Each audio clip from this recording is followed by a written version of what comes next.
Hello viewers, কেমন আছেন সবাই? আশা করি আপনারা প্রত্যেকে নিশ্চয়ই ভালো আছেন। আর আজকে আপনাদের সামনে আবারও নিয়ে চলে আসছি Honda CB Hornet 160R, এবং এটা হচ্ছে সিঙ্গেল চ্যানেল ABS ব্রেক এডিশনের মোটরসাইকেলটি। তো এই মোটরসাইকেলটা দিয়ে এর আগে আমার তিনটা ভিডিও গেছে। দুইটা গেছে মাইলেজ টেস্ট, আরেকটা গেছে আমার এটা নিয়ে কিছু খোলামেলা আলাপ আলোচনা। আর এখন চলে আসছি এই মোটরসাইকেলের একটা সংক্ষিপ্ত ইউজার রিভিউ নিয়ে। তো এই ইউজার রিভিউটা তো নিচ্ছি অবশ্যই এটার মালিকের কাছ থেকেই। এটার মালিক আমার পাশেই দাঁড়ানো আছে, উনি হচ্ছে রাসেল ভাই। রাসেল কিন্তু হচ্ছে খুব একটা আলোচিত নাম, হ্যাঁ। আর আজকে আমার সাথে তেমনই আলোচিত নামের অধিকারী আরেকজন আমার পাশে দাঁড়ানো। তো রাসেল ভাই, এই রাসেল নামটা রাখতে পেরে আপনার কেমন লাগছে বলেন? এখন তো বিপদ মনে হয় যাকে একটু সাবধানে থাকেন। সাবধানে থাকতে হবে সেটাই। না, আপনার তো ABS আছে, আপনি সাবধানে কিন্তু থাকতে পারবেন, সমস্যা নাই। ব্রেকিংটা যথেষ্ট ভালো। আচ্ছা, তো এবারে তাহলে চলে যাচ্ছে মূল কথাবার্তায়। তো যেহেতু এটা হচ্ছে ABS ব্রেকিংয়ের মোটরসাইকেল, সিঙ্গেল চ্যানেল ABS, সুতরাং ABS এর কোশ্চেনটাই আগে করি। তো রাসেল ভাই, আপনার ABS এর পারফরমেন্স আপনি কেমন কি পাইছেন? আমি আসলে কয়েকটা বাইক ABS চালিয়েছি। আচ্ছা, যেটা হচ্ছে হাই সেগমেন্টের যেগুলো আছে এবং মিড রেঞ্জের যে এইগুলো। তো অ্যাভারেজ ব্রেকিং দেখা যাচ্ছে, আপনি যদি বলেন আমি R15 এর সাথে তুলনা করি, ওটার তুলনায় হয়তো খুব আহামরি ব্রেক না, বাট অ্যাজ এ এর ক্যাটাগরি অনুযায়ী খুব সুন্দর ব্রেক হয়। এবং ব্রেকের ক্যাটাগরি অনুযায়ী ব্রেকটা ঠিক আছে। জি, আর ব্রেকটা সামনের ব্রেকটা ঠিক ABSটা এইভাবে কাজ করে যে হালকা একটু স্কিড করার পরে হচ্ছে আপনার ব্রেকটা তখন গ্রিপ করে। মানে প্রথমে চাকাটা একটু স্কিড করে তারপরে গ্রিপ ধরে, তারপরে গ্রিপ হয়। আচ্ছা, মানে এটার জন্য কিন্তু একটু বিপদও মাঝে মাঝে পড়া লাগে। কারণ দেখা যাচ্ছে আমার খুব এমার্জেন্সি ব্রেক করার দরকার, আমি করেছি কিন্তু ব্রেকটা হচ্ছে না, তখন একটু ছেড়ে ধরে যেহেতু করে একটু সময় নেই, তো অনেক সময় আমি রিক্সার সময় লাগাই দিছি বা সিএনজির সাথে লাগাই দিছি। বুঝছি, তাইলে আপনার এখানে প্রবলেম আছে। প্রবলেমটা হচ্ছে কি, মানে আপনি টাইমিংটা মিস করেন আর কি। আপনার মানে যে টাইমে আপনি দেখতেছেন যে খুব ক্লোজ হয়ে যাচ্ছেন, এর আগেই আপনাকে ব্রেকটা প্রেস করা উচিত, তাইলে আপনার ডিস্টেন্সটা কভারেজ করতে পারবে আর কি। এই হচ্ছে ব্যাপার। তো যাই হোক, আপনি মানে এটার ABS এর পারফরম্যান্স আপনি হ্যাপি। শুধু ABS না, পিছনের ব্রেক এবং দুইটা ব্রেকের কম্বিনেশন অনেক সুন্দর ব্রেক হয়। তো এরপরে বলেন, হর্নেটের আসলে যে সব কারণে সবচেয়ে বেশি সুনাম এবং আমি ওই কারণে পছন্দ করি, সেটা হচ্ছে মাইলেজ। তো আপনার কাছে মাইলেজের ফিডব্যাকটা কি? আলহামদুলিল্লাহ, খুবই ভালো মাইলেজ পাই। আমার এর আগেও কয়েকটা বাইক ছিল, ওইটার তুলনায় এই বাইকের মাইলেজ যথেষ্ট ভালো। 45 থেকে 50 পর্যন্ত আমি মাইলেজ পাই। আচ্ছা, এটা দিয়ে কিন্তু আমার মাইলেজ ভিডিও করা আছে। আরও যদি বিস্তারিত জানতে চান তাহলে সেই ভিডিওগুলো দেখে নিতে পারেন। এই চ্যানেলের মধ্যেই আপনারা সেই ভিডিওগুলো পেয়ে যাবেন। আচ্ছা, তো এরপরে সিটিং। আচ্ছা, আমার তো ভাই হর্নেটের একটা জিনিস খুব খারাপ লাগে, মানে যেসব জিনিস খারাপ লাগে হর্নেটের, তার মধ্যে একটা জিনিস সবচেয়ে বেশি খারাপ লাগে, সেটা হচ্ছে রিয়ার সাসপেনশন। মানে খুব ঝাঁকুনি লাগে, সাসপেনশনটা খুব শক্ত। তো আমি তো এমনি একটু লাইট ওয়েটের মানুষ, তো আমার মনে হয় যারা একটু মানে বিশাল দেহি, অনেক ওজনের অধিকারী, তারা বসলে এই সাসপেনশনটা খেলতে পারবে। মানে আমার ওয়েট এই সাসপেনশনের হিংসা হয় আর কি, বিষয়টা হচ্ছে এরকম আর কি। তো আপনার কাছে ফিডব্যাকটা কেমন রিয়ার সাসপেনশনের? রিয়ার সাসপেনশন আমি যখন প্রথম চালাই, আমার কাছে খুব বিরক্ত লাগতো, কারণ অনেক হার্ড ছিল। আস্তে আস্তে একটু সফট হয়েছে, মানে আগের তুলনায় সফট, বাট ওভারঅল অ্যাভারেজ বলতে পারেন। আমি অন্যান্য বাইকের তুলনায় এটা খুব আহামরি কিছু না। মানে সাসপেনশনটা একটু হার্ডি। আচ্ছা, হার্ডি। তো আমি তো আসলে বাজাজ পালসার NS 160cc ব্যবহার করছি 3 বছর হয়ে গেছে। তো আমার ওইটার সাসপেনশনটা আমার এত আরাম দিছে, তো এই কারণে দেখা গেছে কি এইটার খারাপ দিকটা আমার কাছে খুব সহজেই ধরা পড়ে। এ হচ্ছে ব্যাপার। তো আমি মনে করি Honda CB Hornet 160R এর সাসপেনশন, রিয়ার সাসপেনশনটা অবশ্যই ইমপ্রুভ করা দরকার। আর কী বা ইমপ্রুভ করবে? অলরেডি 3-4 বছর হয়ে গেছে এটা বাংলাদেশের বাজারে আসছে, বেচে তো ফাটাই ফেলাইতেছে। একদিনেও কোনো ইমপ্রুভ আসে না, আর কোন জন্মে ইমপ্রুভ আসবে? আর কয়দিন পরে এটা ডিসকন্টিনিউ হয়ে যাওয়ার পর্যায়ে চলে যাবে, আর কি ইমপ্রুভ করবে? এমনি বললাম আর কি, কথার কথা হিসাবে। আচ্ছা, এরপরে ভাই তো আচ্ছা, এই কয়টা তো হচ্ছে আর এছাড়া স্পেশাল ভালো দিক আপনার কাছে আর কি লাগে, আমরা যেগুলো কথা বলছি এর বাইরে? আচ্ছা, এইগুলো কথা বলার বাইরে যদি আমি স্পেশাল ভালো বলি, সেটা হচ্ছে পিলিয়ন সিট। আমি আমার যে ওয়াইফকে নিয়ে যখন চালাই তখন যথেষ্ট কমফোর্টেবলি চালাতে পারি। আচ্ছা, আর দুজনকে নিয়ে ব্রেকিং করতে তেমন কোনো সমস্যা হয় না। আচ্ছা, এটা একটা। তারপরে হচ্ছে আমি যদি বলি মিটারের কথা, মিটারের ইনফরমেশন অনেকগুলো দেওয়া আছে। আর এই দুটো ভালো লাগে। দ্বিতীয় হচ্ছে এর গ্রাফিক্সটা আমার কাছে অনেক সুন্দর লাগে, ডিজাইনটা বিশেষ করে, এবং ডিজাইনটা এক্সেপশনাল হচ্ছে, ফ্রন্ট থেকে লুকটা অনেক বেশি সুন্দর। আচ্ছা আর যদি আপনি বলেন তাহলে রাইট সাইড থেকেও লুকটা অনেক সুন্দর লাগে, কিন্তু পিছন দিক দিয়ে একটু বেশি মোটা সোটা মনে হয়, পিছনের চাকা অতিরিক্ত মোটা, তো এই জিনিসটা আমার কাছে ভালো লাগে নাই। আচ্ছা, অতিরিক্ত মোটা এটা আপনার কাছে ভালো লাগে না? অতিরিক্ত মনে হচ্ছে। কিন্তু হর্নেট যারা চালায় তারা তো মোটা চাকার ফ্যান, তারা তো আমি আসলে মোটা চাকাই যে সবকিছু, ব্যাপারটা এরকম না। আচ্ছা আমি তো এর আগে, আপনিও হয়তো অনেক বাইক চালিয়েছেন, আপনিও বলতে পারবেন ভালো, যে মোটা চাকা বা চিকন চাকা খুব বেশি যে ফ্যাক্ট এরকম না। এটার যে গ্রিপটা রয়েছে, এই গ্রিপটা কিন্তু যতই মোটা হোক না কেন কাদা বা বালিতে কিন্তু খুব বেশি স্কিড করে, এটা একটা কিন্তু খুব প্রবলেম। আচ্ছা, আর যেহেতু আমার দুইটা হর্নেট আছে, একটা বড় ভাইয়ের চালায় সিঙ্গেল ডিস্ক এবং আমার হচ্ছে এবিএস, তো এই দুইটা আমরা সেম প্রবলেমটাই পেয়েছি, পিছনের চাকা স্কিড করে। হ্যাঁ, মানে পেছনের চাকা স্কিড করে বলতে আপনি এটা এবিএস প্রেস করা অবস্থায় করে নাকি শুধু পায়ের ব্রেক লিভারটা? শুধু পায়ের ব্রেক লিভারটা, এবং মানে আপনার যে কোনো কাদার, ধরেন কাদার পর উঠাই দিছেন, তখন একটু বাড়ি দেয়। আচ্ছা, ওই স্কিডটার কথা বলতেছি আমি। হ্যাঁ, আর ব্রেকিং যদি আপনি কম্বিনেশন করে না ধরতে পারেন, তার সেক্ষেত্রে সেটা স্কিড করে পিছনে, স্কিড করে পিছনে। হ্যাঁ, আচ্ছা। তো ভিউয়ার্স, এতক্ষণ শুনছি অল্প কয়েকটা ভালো দিক, উল্লেখযোগ্য ভালো দিক। আসলে ভালো দিকের কিন্তু শেষ নাই, বলে সারা রাত কাটায় দেওয়া যাবে। আর এবার চলে আসতেছে খারাপ দিকে, যেইটা মানে যারা এই মোটরসাইকেল কিনতে আগ্রহী তাদের জানা প্রয়োজন সবচাইতে বেশি বলে আমি মনে করি। ভালো তো ভালোই, কিন্তু খারাপ দিকটা বেশি জানতে হবে, তাইলে এই মোটরসাইকেল যারা কিনতে আগ্রহী তারা ভালো একটা অভিজ্ঞতা, মানে আগাম অভিজ্ঞতা কিছুটা হলেও অর্জন করতে পারেন। তো ভাই, আপনার তো অনেক প্রিয় মোটরসাইকেল, এটা অনেক বলছেন, আমার সাথে গল্প করছেন, এখন কি প্রিয় মোটরসাইকেল সম্পর্কে কিছু খারাপ কথা বলবেন নাকি বলবেন না, কোনটা? আমার আসলে বলা উচিত, কারণ যারা কিনবে তাদের ক্ষেত্রে খুব সুবিধা হবে জিনিসগুলো। তবে একটু মানে ক্লিয়ারিফাই করি, শর্টকাট করে বলি। প্রথম যদি বলতে চাই তাহলে এটা হেডলাইটের আলোটা খুবই স্বল্পতা, পরিমাণটা। হ্যাঁ, আপনার তো হচ্ছে এলইডি প্রজেকশন লাইট। হ্যাঁ, এলইডি লাইট, প্রজেকশন না মনে হয়, এলইডি লাইট। আচ্ছা, হ্যাঁ। তো ওই আলোর স্বল্পতার কারণে আমাকে ফগ লাইট লাগাতে হয়। আচ্ছা, এটা নিয়ে কোনো হাইওয়েতে গেলে আপনার এটা মানে কিছুই না, কিছু দেখাই যায় না, এরকম অবস্থা।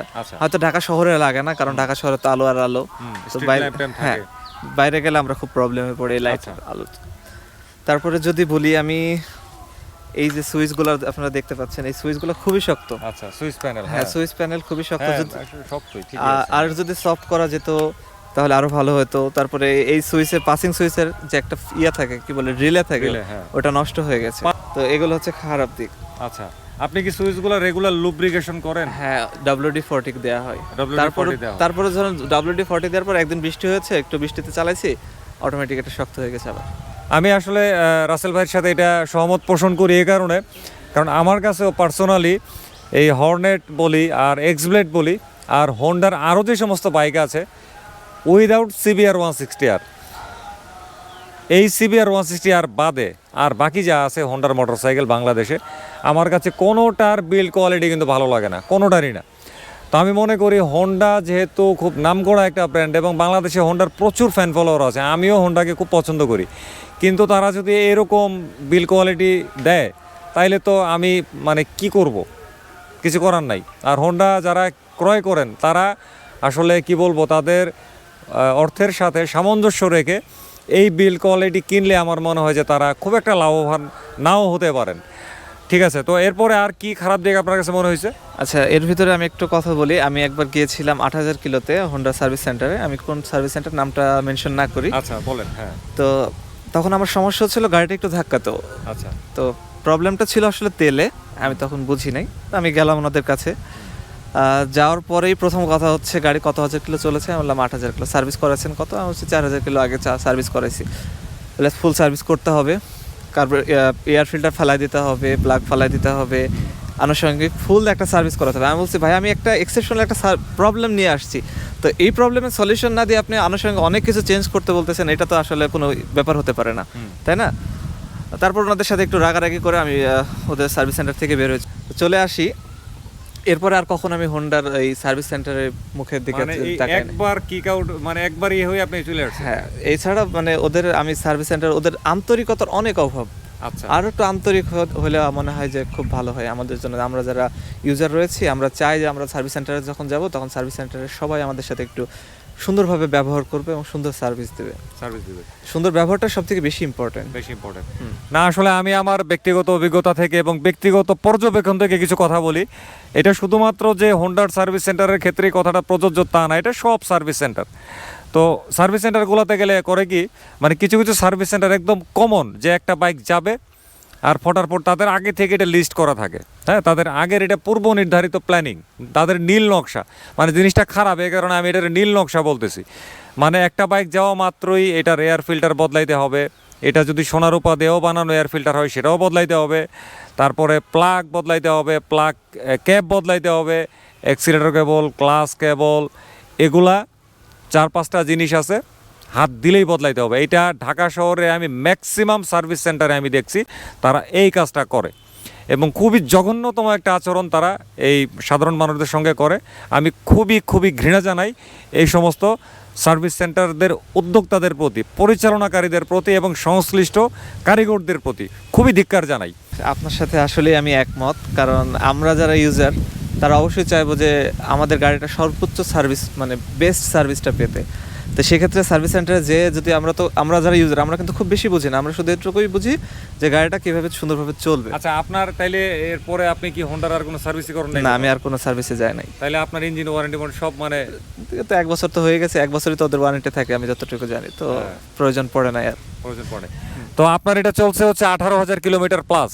তো এর মধ্যে আপনি বড় ধরনের কোনো সমস্যায় পড়ছেন? যেমন একটা সমস্যা হলো সার্ভিস সেন্টার, এটাও কিন্তু একটা বড় সমস্যা, আফটার সেল সার্ভিস। এর বাইরে আর কোনো বড় সমস্যায় পড়ছেন? এর বাইরে আমি তেমন কোনো সমস্যাই পড়ে না, আমার ইঞ্জিন থেকে এখন পর্যন্ত তেমন কোনো সমস্যা দেয় নাই।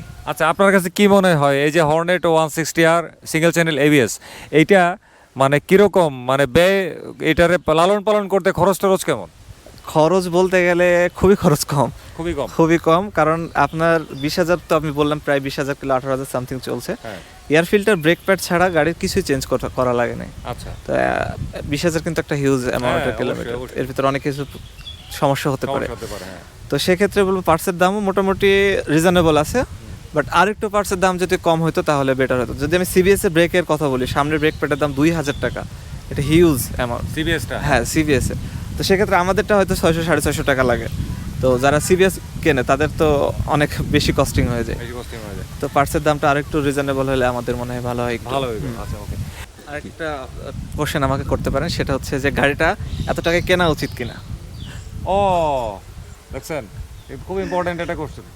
আচ্ছা বলেন তো, আপনি এত টাকায়, যে 2,55,000 টাকায় গাড়িটা যে কিনছেন, এটা মানে অন্যদেরকে আপনি অ্যাডভাইস করবেন কিনা? আমি কখনোই বলবো না যে আপনারা এত টাকা দিয়ে হর্নেট এবিএস কেনেন। হর্নেটে সিবিএস কিনতে পারেন 1,92,000 টাকা যেটা দাম, তবে এবিএস এর দাম শুধুমাত্র এবিএস এর জন্য প্রায় 65,000 টাকা বেশি। এটা হিউজ অ্যামাউন্ট। এই রেঞ্জে কিন্তু আপনি এবিএস পাচ্ছেন অন্যান্য অনেক বাইকে। 2 লাখ টাকা যদি বাজেট করেন আপনি, হিরো থ্রিলার বলেন, আবার আছে এফআই, হ্যাঁ এফআই আছে, তারপরে আরো অনেক ব্র্যান্ডের আছে যেগুলো এবিএস অফার করে, এফআই অফার করে এবং প্রাইসটাও 2 লাখের ভিতরে।